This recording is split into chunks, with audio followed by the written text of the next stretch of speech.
Kingdom greetings in the name of our Lord, our Savior, and our soon coming King Jesus the Christ. I am Matimba. By Jesus' grace, I'm a Bible teacher, an author, a South African recording gospel artist, and the senior serving overseer of Kingdom Worship Center International Church. I am so thankful to you, your Heavenly God, for this incredible juncture bestowed to break the lachem, the word of God, the bread together with you. Special greetings to Pastor Nico and Pastor Sly 7 and the Glen Radio family for the incredible juncture bestowed to serve God by serving the family of man in this part of the world. Today, by Jesus' grace, we are approaching the subject of praise, worship from the book of Acts chapter 16. We are going to observe verse by verse and extract some key things that are key for us. If I were to entitle this presentation today, we'll call it Dealing with the Python Spirit Through Praise. So at the end of the day, you will know that even as we break down verse by verse, at the end, we wish for us to understand that one of the best ways to deal with the Python Spirit is through praise. We get our text from Acts chapter 16, verse 16. The Bible record goes, "And it came to pass as we went to prayer, a certain damsel possessed with a spirit of divination met us, which brought her masters much gain by soothsaying." As we observe verse 16 closely, there are a few words that are key for us to understand as we build up in this presentation. The first one is the word prayer. The second one is this damsel, which was possessed with the spirit of divination. Now, the word spirit used in the text comes from the Greek word pneuma. The Hebrew word equivalent is ruach. It means breath. It means mental disposition. The word disposition can be understood as a person's inherent qualities of mind and character. Nature, character. So when we talk about the mental disposition, we are talking about the mental nature, the mental inherent qualities, the character. Now, this word is not used alone in the text, but it's combined with a very interesting word, which is the word divination.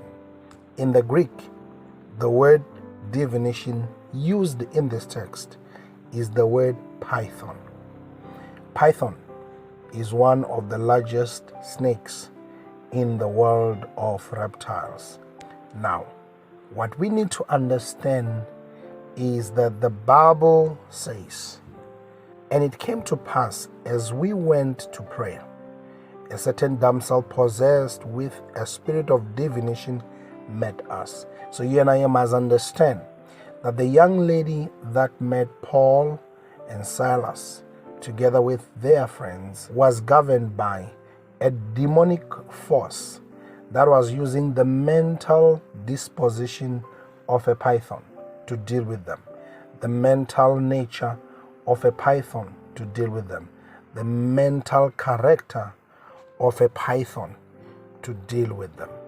The second interesting thing which is embedded in the text is the fact that when this attack came against the servants of God in a form of flattery, they were in their way to pray. The Greek word used for prayer here is the word proseuche. Proseuche means to pray unto God in worship. Proseuche means to pray earnestly. The servants of the Lord were on their way to gather and release worship to God.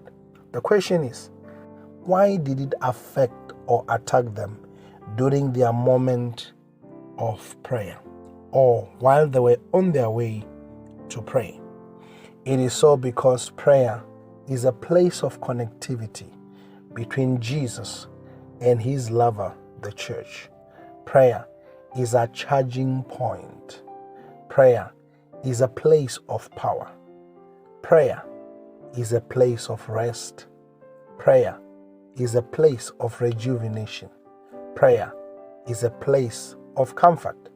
Prayer is a place of rest. When the enemy wants to make you unrest, uncomfortable, he attacks your prayer life.